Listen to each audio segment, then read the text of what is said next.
Hey guys, so today we are going to answer what is my top requested question, and that is, what does our homeschool routine look like? What does a day in our homeschool life look like? What is our week look like? How do I schedule it? Kind of encompassing all of that. So before we get started, hi, my name is Caitlin. I'm a mom of four. We've been homeschooling for 7 years. So my oldest three are homeschool age. My youngest is only 4, so he doesn't homeschool yet. But my older ones are 6th grade, 4th grade, and 1st grade. And we have been homeschooling since my oldest was in kindergarten. This is our 7th year.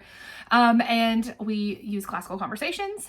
Many of you follow me are other CC moms, but in case you're watching this and you aren't, that is what we do. And I make a lot of videos about homeschooling, curriculum reviews, classical conversations, specific type things to help other CC parents get prepped for the year and that kind of stuff.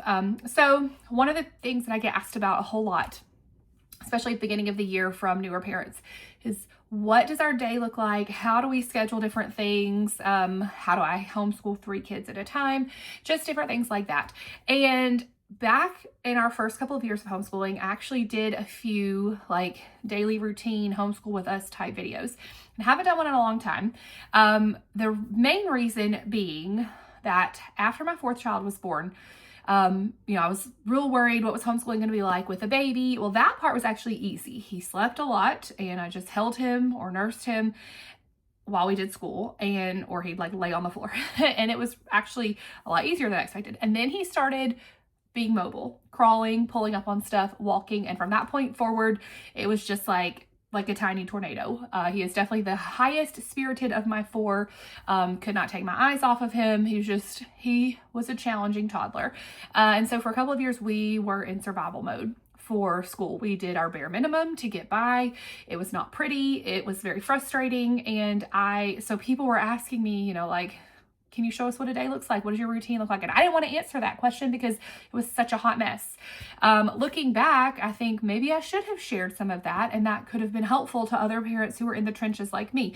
But I want to make a video that is helpful and shows you like the pretty side of it. And so, which that's social media for you, right? We share the good stuff, the highlight reels. Anyway, so all that being said, there was about 2 years of homeschool that it was just like, it was a mess and it was crazy. And, we got it done, but it wasn't anything I was like, this would be inspirational to another family. Let me film this. Okay. So last year, around when he turned 3, he chilled out a lot. We were able to kind of start getting back, like finding our new routine. Cause at that point I now was homeschooling 3 kids instead of 2. Also had preschool age-ish to, toddler preschool to occupy. And, we kind of started to relearn what our routine was going to be. And so by the end of last year, I finally felt like we were in a good routine after several years of it being kind of like upheaval, chaotic type stuff. And so by the end of last year, I felt like we do finally have a rhythm that we're in. This, we're doing this weekly or daily, and it's kind of working for us. And so this year I felt ready to film. And then of course now here it is November, and it's just life gets busy and crazy and I just haven't had the time. But we do have a good routine that we're in now. And so I'm going to share that with you. Now, a couple of disclaimers before we move forward. If you are in that difficult season that I was in for several years, maybe don't watch this video. Not if it's going to make you feel bad about yourself. Please do not watch this and compare. Either turn it off and just don't watch this one, or watch it with like hope that it will get easier and it will get better. There's only 2 reasons that you should watch it. You certainly should not watch it and think, I have to try to replicate what she's doing, because we are all at different seasons, and they're right now, our family is in my kids' ages and everything. We're in a season where things are relatively calm, relatively smooth. We have our routine. It's working for us, but it wasn't like that for quite a while. And I'm not naive enough to think that this is going to be perfect from here on out. There are all sorts of things that could happen that can cause, health issues and family issues and babies and all sorts of different, moves and all sorts of stuff that can cause that. So, this is just right now in this particular moment, we have a nice smooth routine, and I'm going to share it with you. And it's kind of like, maybe this might help you take tidbits out of it, but also realize that this may not be what your life looks like, and that's okay too. Or maybe you'll watch it and be like, wow, she doesn't do hardly anything at all. So I'm like, and you're like patting yourself on your back. Maybe that'll be the case too. And if so, good on that too. But I just, I know that sometimes it's easy to compare, and I don't want you to think this is the ideal, perfect routine and I have to get there or else we're failing, because that's not accurate. So anyway, it's kind of my disclaimer. Use this as inspiration, use this for ideas. Maybe you can tweak a few things just based on some things that I share that have worked for me, but don't think that yours has to look like mine or you're not doing a good job, because we're all very different and our families are different and our kids are different and our situations are different. So that's kind of like my little soapbox before we get started, because I don't do this to make anyone feel bad or to make myself be like, wow, look how great our homeschool is. It's truly just because people ask very frequently, what does the routine look like? They just kind of want examples. And so this is just me sharing our life and our examples. Do with it as you will. Okay, so here's how I'm going to do this. I know a lot of people want to see like, what does the day look like? And so I am going to do that towards the end of the video. I feel like I can't get to the what does the day look like until I share with you how I kind of schedule our week, because we have like a weekly routine that we do. So I'm going to share like kind of the way I schedule weekly, and then I'll share the daily. If you want to skip to the daily, I'll leave timestamps in the description. You can go on to that. But I thought about doing multiple videos, separate videos. But if you follow me at the beginning of the CC year, you know, I just like to get all the information into one place. And so that my videos are kind of long, but I'd rather all just be like one place rather than you have to go find this here and find this here and find this here. So anyway, okay. So as far as yearly goes, I'm going to do like a real quick high level overview, but I don't schedule really strictly with that. And I do have a separate video that I've made a while ago about that you can check out if you want more information. But I do not sit down and look at our curriculum and decide on this day in September we're going to do this lesson, and on this day in February we're going to do this lesson, or even on this week. I know some homeschoolers do that and they go ahead and plan that out for the year, but I do not. Now, because we do CC, some things are planned out for us because our foundations work, and the two kids that I have that are in essentials, that is, you know, we're on week, let's say week 10. I know what we're doing on week 10 for essentials and for foundations. So that follows our CC schedule. But the stuff outside of CC that we do, so math, my younger one's language arts, our science and history, that kind of stuff, I don't schedule it like on a weekly type basis. So what I do is I take the curriculum that we're going to get through, or that I want to get through that year. And like I said, I've made a separate video about this. It's more detailed if you want that and how I schedule the year out. But I just take it and I take however many lessons it is and I divide it in half. And that's our halfway point. And so by the end of December, because that's the halfway point of our school year, I would like to be at that point in the curriculum. And then I take that and I cut it in half again. So let's say I have a math curriculum that is 140 lessons. I cut that in half, 70 lessons. So by the end of December, hopefully we're at about lesson 70. Cut that in half, that's 35. So in mid-October, when we should be roughly a quarter of the way through our school year, we would hopefully be up to about lesson 35. And of course that changes with each curriculum, but curricula, I guess, is the correct ending for that. But anyway, so it's just a guideline. I just use it to kind of like, it helps me to see which ones is it going to take us longer to get through. And so if we have a day where we have to cut something out, for example, for us, it's math. Math has the most amount of lessons. And so if we need to cut something out, it's probably not going to be math. I'm probably going to stick to that so that we can try to keep going on through that. And we cut something else that is a little bit easier or quicker for us to get through. So that's really the only thing. If a kid needs to slow down, we slow down. If a kid is going super fast, we go faster. Like I'm not married to that schedule. It's literally just kind of gives me some guideposts to kind of keep me, okay, we're on track. Or, you know, sometimes it's motivating to my kids. I'll say, like, by the time you get to lesson 72, maybe, then we'll be done until after Christmas or whatever. So that's kind of how I schedule out the year. I do not sit down and make a strict schedule. Okay. Now our weekly schedule, that is something that I started this kind of at the end of last year, really honed in on it this year. And this is where, for me, the magic has been happening this year. It has made it so much easier. I took some time working on this, like at the beginning of the year, and tweaked it for the first several weeks. And now I feel like we've got a good weekly routine and a good weekly schedule. And this has worked really nicely. And so I'm going to show this to you and kind of explain how I set this up and how we structure our week. Okay, so this is what our weekly schedule looks like. There's 3 pages I've got, and I'll walk you through this, but this is the stuff we do together as a family. This is my 1st grader, my 3rd grader, and my 6th grader. Okay, 4th grader and 6th grader. Okay, so I created this spreadsheet in Numbers, which is like Apple's version of Excel. And so I made this just so that I could kind of have a routine that I refer to each week.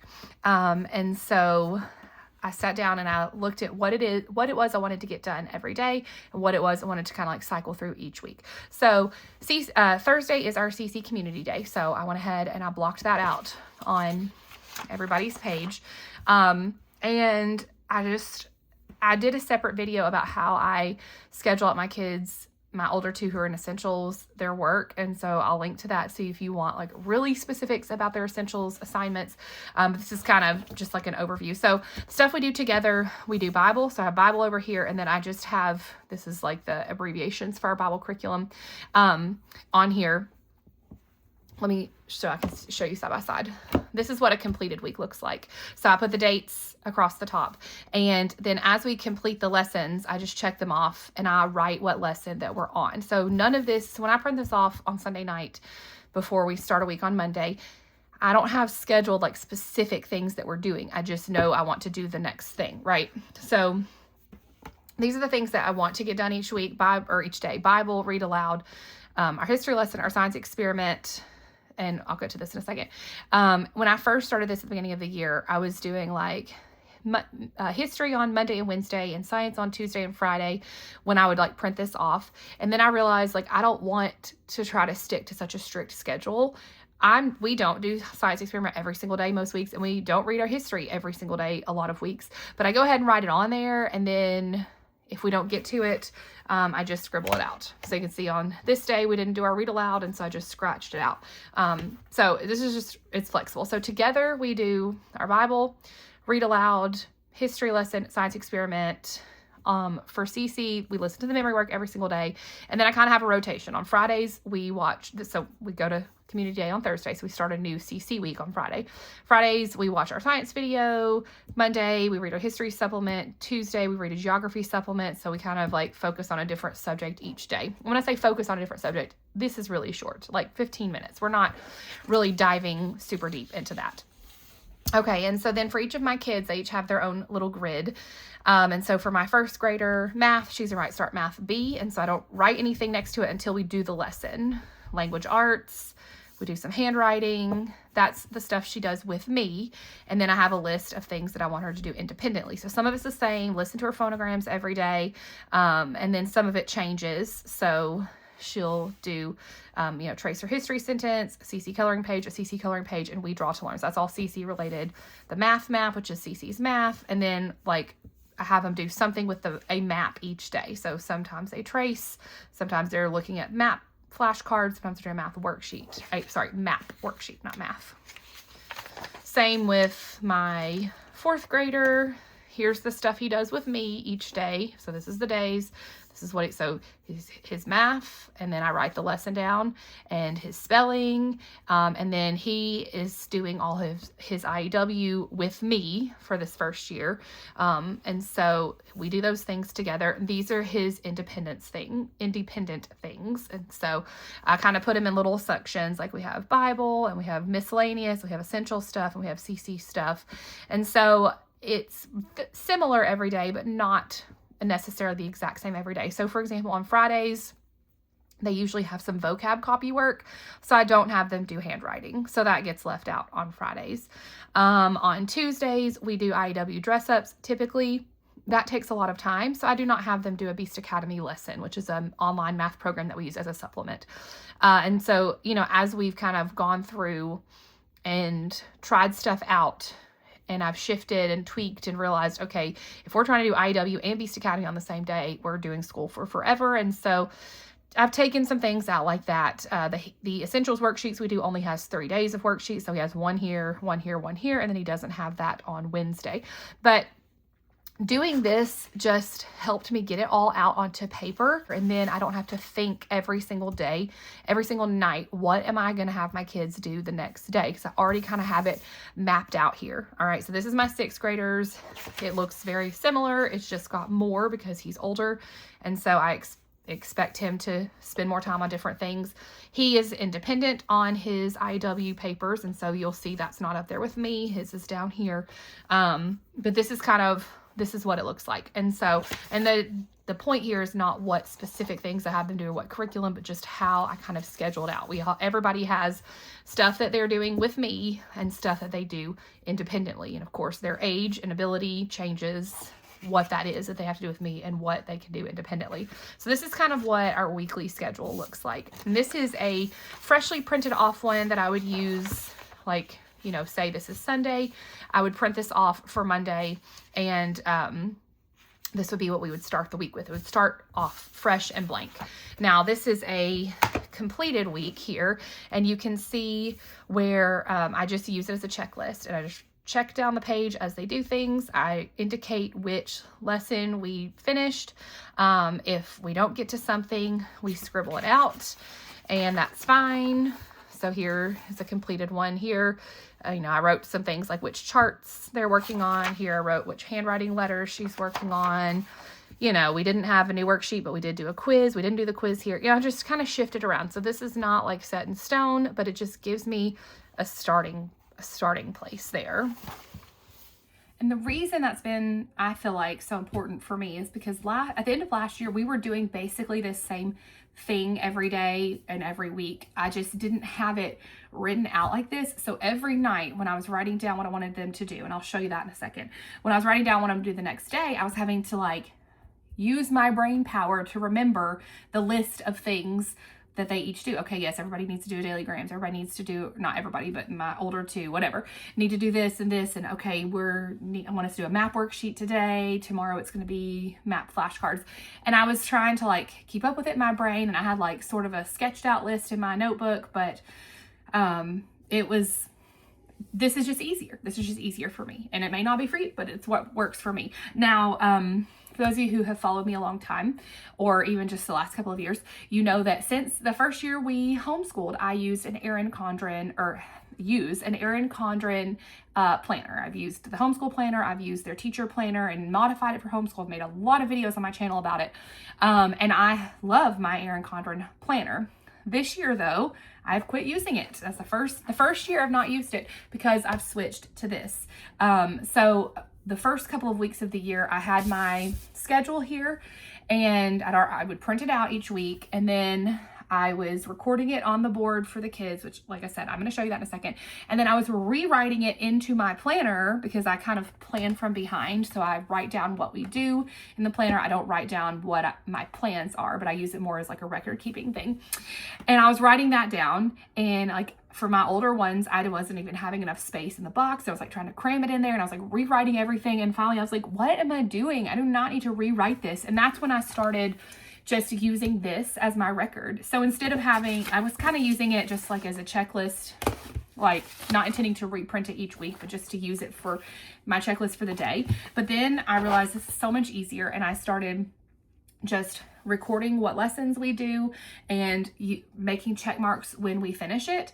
And then at the end of the week, I just staple that week together. You have the dates right here, staple it together, put it in a notebook, print off the next week's, and it just saves me a ton of time. I'm not having to write down as much stuff. I write just like the lesson, like number 55, but I don't have to write down all the words. And I know it sounds like kind of silly, but also if you know, you know, like we are crunched for time and don't need to be adding extra work to ourselves. So yes, sitting down and making this schedule took me a couple of hours during the summer, but it has paid off tenfold in the fact that this is done for me. So anyway, that's why I was saying that's where the magic happens. So that's like what my plan is for the week. Sometimes it goes awry. Sometimes we have a day off or whatever. Totally fine. But that gives me an idea of what I want us to get done. Now, the daily schedule, which is probably what most of you are wanting to see. So the night before a school day, so Sunday night or Monday night or whatever, I take this checklist, and I write on the whiteboard what my kids are going to do for the next day. And so I write the stuff we're gonna do together at the top, and they know that they have no control over that. And so that's just, if I get to it, I get to it with them. And if not, it's no big deal. And then they each have a column, and they have their stuff that they are gonna do with me. Again, that's pretty much out of their control. And then they have a list of stuff that is independent, and they know that they're supposed to do that on their own. Now, I write it on there, and if it has a little asterisk next to it, that means I have to check it. So, and they know, like, we've done this long enough that they know the routine here. I don't have to remind them of this, but I put the little star next to it, and that's something that has to be checked by me. Everything else, they just do it on their own, and I trust that they are getting it done. I mean, sometimes I check in, and ask them some questions, whatever, but for the most part, I mean, they're doing their work. I see them doing their work. I trust them, and so that's on their own, is that they do that stuff independently. And I started doing this because I'm sure you have the same age-old question of, what do I do with my other ones when I'm trying to work one-on-one with one child? And that's kind of what I was running into last year when I had 3 kids that I was trying to do school with. Our math is very parent intensive. CC's essentials, depending on the age of your child, can be very parent intensive. Of course, a first grader, well, last year, kindergartner, all of it has to be one-on-one with me. And I was like, I need some other stuff for my kids to do that doesn't involve me. And so that's when I started trying to figure out what things could I turn into independent stuff. Their math is not independent. At least it wasn't until this year with my oldest a little bit. And their language arts pretty much not independent, but there are aspects of it that I could have them do independently. And so we started that independent list, and that's worked beautifully. Now, I don't have a set time that they have to do it.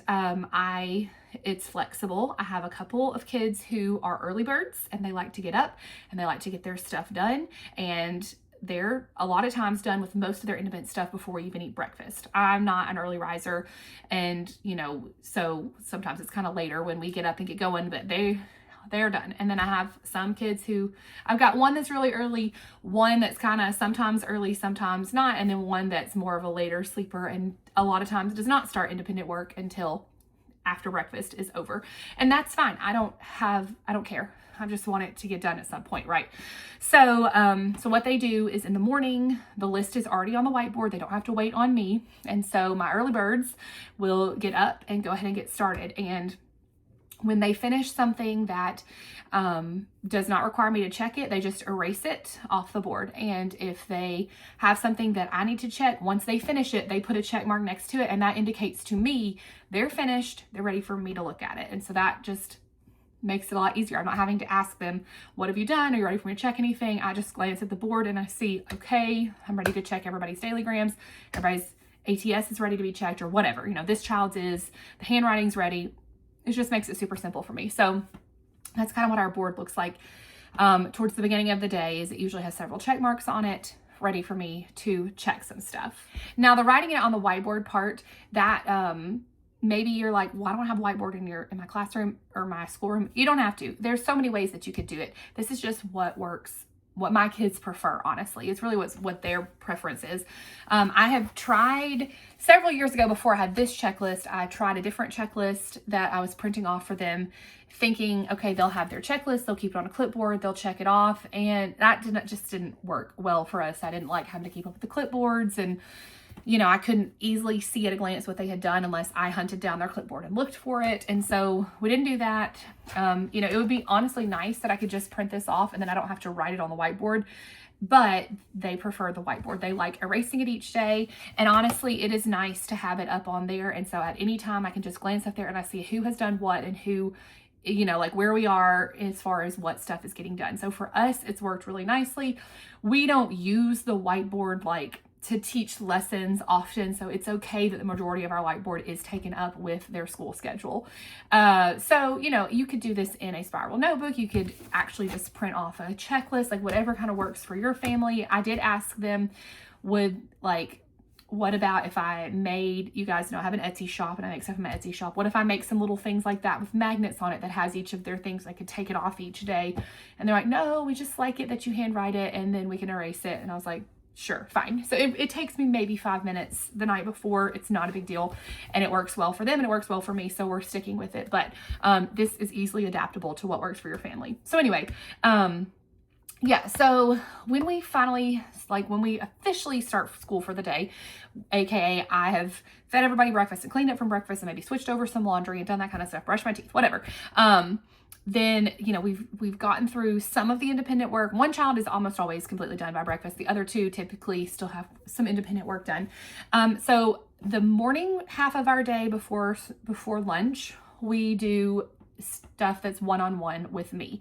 I know a lot of families do a morning basket and they get together and they do, like, they start their day with like devotional and read aloud and all that kind of stuff. And that just does not work for our family. We do that stuff after lunch. We kind of have flip-flopped. So that's why I don't call it a morning basket. I call it together time, because we are doing it together, but we're not doing it in the morning. So a morning basket would be confusing. And so this is just what, like, kind of how our routine has worked. Because my kids have kind of already started on their stuff, their independent things, I don't like to be like, okay, everybody stop what you're doing and let's come do this together stuff. So we don't do a morning basket. That's okay. You know, everybody's homeschool is different. It is. So after breakfast, I sit down with them and I start working one-on-one with them. And I do not have a set schedule for that. It is not the same kid every day. There was a time when we rotated, and so that when I just had two that I was homeschooling, and one child would go first day, and then we would switch and the other child would go first the next day. And that worked good for us for a season. But right now I just sort of assess where we are, who needs my help, who is ready for me. So the child who has finished all their independent work by breakfast, a lot of times ends up going first, just because that child is already ready to work with me and doesn't have other stuff to do. But sometimes I'll look and see, like, who has stuff that's going to take a long time that we need to go ahead and get started on. And I assess it. It's different. So that's why I don't have a set at 10 a.m. so-and-so does this, and at 10:30 everybody does this. We do not have a schedule like that. I don't have a schedule of this child goes first, then this, then this. It truly is just, we're kind of flexible and we look and see who needs to go when. My youngest, who's in first grade, hers is really short.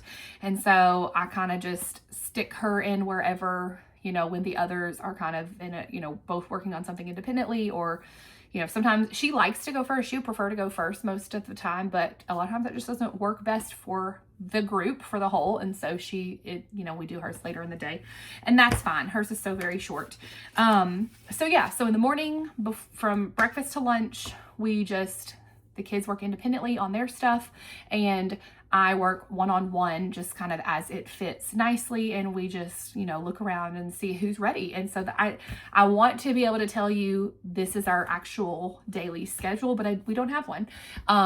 We just kind of have a routine, and they know, like, sometimes they know in their independent work to just, once we get to that point in the day, to ask me, like, is there anything you want me to do right now? Because some of their independent work requires the computer, and we have one laptop that the kids share for that kind of stuff. And so they can't both be doing Beast Academy or typing at the same time, or typing an IEW paper. And so we just kind of have to shift who does what when, and that works for us. And then we break for lunch. And then after lunch, if we have not finished all of our stuff in the morning, which some days we don't, especially if the boys are writing papers that take a long time. So if we haven't finished stuff in the morning, then we will work on that in the afternoon. And then once that's done, that's when we do our together time. And so we will do our history, we'll listen to CC memory work. Sometimes we do that over lunch just to knock it out while we're eating, but listen to our CC memory work, do whatever CC thing I have for that day, whether it's watching a science video or reading our history supplement or whatever. Read a history lesson, read a science lesson, and do the experiment, if we're going to do one or both of those each day. Do a Bible lesson together, and then either I read to them, or currently we've been listening to a lot of audiobooks. But it kind of changes. Sometimes I'm reading them a book, sometimes we listen to an audiobook. We don't do all that stuff every single day. We don't do all that stuff most days. It just kind of, I see kind of what time it is and how much time we have left and what I want to prioritize. Our science experiments, sometimes they require sunshine and it's raining, so we skip that. And, you know, those things in the afternoon are kind of the not as essential things as the stuff in the morning. So I try to get through the stuff that I have higher priorities with earlier in the day, and then the stuff that's lower priority later in the day. And that is basically what our day looks like. So I hope that helps. I don't know. I feel like honestly, it was kind of anticlimactic when I got to the part about our daily schedule. Like it was going to be some really structured, amazing schedule, but it's a routine. It's just a routine that everybody kind of knows this is what we do in this section of the day and this is what we do in this section of the day, but it's not the same every single day. There's no, other than the fact that we typically eat lunch around noon and the kids have a snack at 3. The meal times are the only thing that are on a schedule. Everything else, it's just whatever works for us, and there's that. Yeah, so hopefully that helps. A couple of frequently asked questions that I'll address at the end is people ask, how long does school take? The part that requires me, where I'm sitting down with kids, is about 5 hours of our day, but that's not each child is spending 5 hours of their day with me or doing school. You know, a lot of times I'm working with a kid and other kids are done and off playing. And so, but I'd say like the school day, 5-ish hours, and the kids, you know, they do some stuff without me before breakfast. But for the most part, theirs is shorter. I do feel like, you know, so for my first grader, her school is very short. We get her stuff done in about 30 minutes. And then she just, you know, she's part of the Together stuff because she is part of our school family. But if she was my oldest, like when I had just one that I was homeschooling that was in first grade, we didn't do all that stuff together. And so school was really short. I think sometimes we kind of get this, I don't know what the right word is. There's this whole thing about you can homeschool in less than 2 hours a day. And that's like kind of like advertised as like a pro to homeschooling. And it absolutely is. And when your kids are little, that is absolutely true. Like absolutely you're getting done in less than 2 hours a day. But I think we forget, because we hear that rhetoric so often about this 2 hours a day, you know, it shouldn't take long at all. As our kids get older, it is going to take longer for them. They will have longer school days. And also if you have multiple kids, you're going to be probably having a longer school day, because unless you're doing lessons where everybody's independent, which maybe your curriculum is like that, but the stuff we do is not. They need me, right? So it takes a big chunk of our day. It takes a long time. And my oldest, who's in 6th grade, you know, he has a lot more schoolwork than he did when he was in kindergarten, and that's okay. And that's expected. So if you're like, because I'm saying this because I've had some conversations recently with some parents who like felt like they were not doing a good job because their school day was taking longer. And like, there's a balance to that. Obviously, if it's just dragging on because kids like other things like behavior issues, or you know, people dragging their feet, or you know, you're spending just you've totally overscheduled or whatever, that's different, and you can assess like, how can we make this a shorter school day? But if truly you're just covering school and it takes more than 2 hours as your kids age, that is okay. So I don't know, I just felt like sometimes we need to remind our parents of older kids that it is going to take longer as they get older. It will no longer be a 30-minute, 1 hour school day as they're aging, and that's okay. So anyway, so about 5 to 6 hours max that we spend in official school time. And then the kids each individually, it's definitely less than that, though I don't really time it, because it's very much like 15 minutes here on this, and then they go do something here, and then they go play for a little bit, and then they're back with me. And so I've never really timed it. But anyway, another question that I get often is, what do your other kids do while you're one-on-one doing school with one particular child? And I feel like I've addressed that pretty well with the independent work stuff. They work on their independent stuff, but if they're done with their independent stuff, they play. So I have 4 kids, and my older 2, like, they all play well together in different dynamics, but for the most part, my older 2, they play together a lot, and my younger 2, they play together a lot. And so, you know, when my first grader, when she's done, or if she hasn't started for the day, she's off playing with my 4-year-old, and they keep themselves occupied for the most part playing. And then my older 2, you know, if one is doing school with me, then and the other is not needing to do any independent work, they will read or play on their own or go outside and shoot basketball for a little bit. But that's, you know, the independent work kind of helps with that some. They've got stuff to work on that doesn't require me, and then the rest of the time they're just kind of free to play and do whatever. So anyway, they have jobs, daily jobs. They can work on their jobs whenever they're not doing school with me. So yeah, so I don't know if that was helpful or if that was confusing or if it was discouraging. I don't know, but I hope that answered kind of like, it was kind of a look into what do I do with the kids, and what does our day look like, and what does our week look like, and how do I structure it, and what is working for our family. And like I said, it may look very different. I'm sure it will look different next year, because next year my oldest goes into Classical Conversations Challenge. And so that's very different from Foundations and Essentials. And so we will reconfigure and restructure, and he may not want a checklist or need a checklist that I make on the board anymore. And at some point, of course, I hope he will not I hope to hand that off to him to be more independent on scheduling himself. Next year, we'll kind of work in together to work on that. But yeah, so what I'm sharing this year will not look the same as next year, and it doesn't look the same as it did 2 years ago, but hopefully you can at least maybe take a few tidbits from this and it helps you. So anyway, regardless, I hope that was helpful, and I hope you have a great day, and I'll chat with you later. Bye.